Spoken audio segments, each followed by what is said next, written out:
So have you ever felt out of control with Google Ads? You're not alone. Right now it feels like Google has taken the wheel, pushing automated strategies, showing us less data, and making it harder to know where your money is going.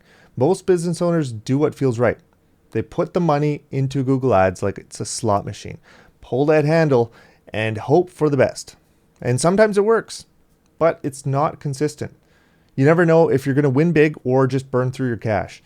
The good news, even if you're managing your own ads, you're not powerless. In this video, I'll show you exactly how to take back control so you can stop gambling and start getting real results. So why do most business owners lose money in Google Ads? So here's the truth. Google wants you to trust the system blindly.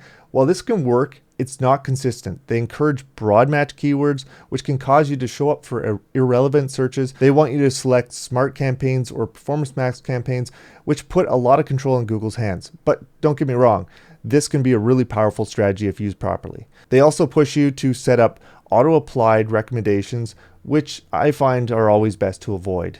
And if you don't know where to look, it's easy to think your only option is to keep spending and hoping for the best. But really, hope isn't a great strategy. So let me show you what actually works. So here's the tip number one. Look in the right areas. Most people never check the data that actually matters. Instead of obsessing over click-through rate, impressions, random Google suggestions. So here's what you should track. Search terms. Are you showing for the right terms? This is critical as you want to know what people are actually searching for. Conversions. Are you getting real leads or sales? And cost per conversion. Are you getting a good cost per lead? Are you paying too much for each customer? So this is what I want you to do. I want you to go to your Google Ads and check the search terms report. I guarantee you'll find some bad searches in there that you're paying for. Adding a few well-placed negative broad match or phrase match keywords can save you hundreds or even thousands of dollars. So let's go into my next tip here. So use the right match types. So one of the fastest ways to take control is stop using broad match keywords when starting out. Here's why. Broad match tells Google, show my ad to anything remotely related to this, which can work well with a lot of conversion data, but in a lot of cases, it can waste a ton of money. That means if you bid on roofing contractor, you might show up for how to become a roofer, DIY roofing tips. That's not what you want. Instead, use roofing contractor with quotes around it. So it's roofing contractor quotes only shows for closely related searches, which can even be pretty broad these days, but better than broad match. Then you have exact match where you can put square brackets around roofing contractor.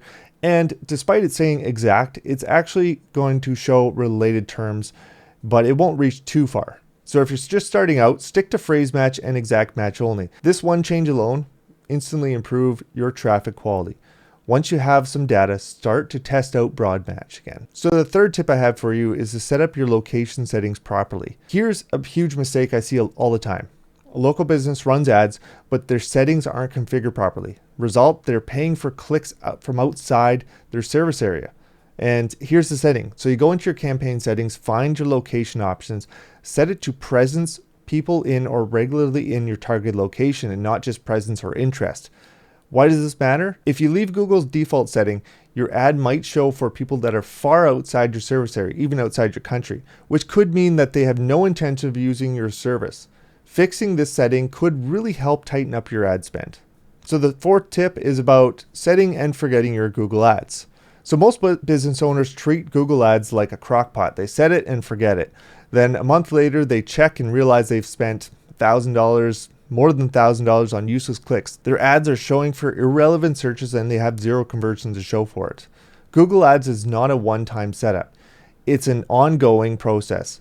Check for search terms every week, adjust bids and keywords as needed, test different ad copy to see what works best. If you start treating Google Ads like an investment instead of a slot machine, you're going to start to see predictable, repeatable results.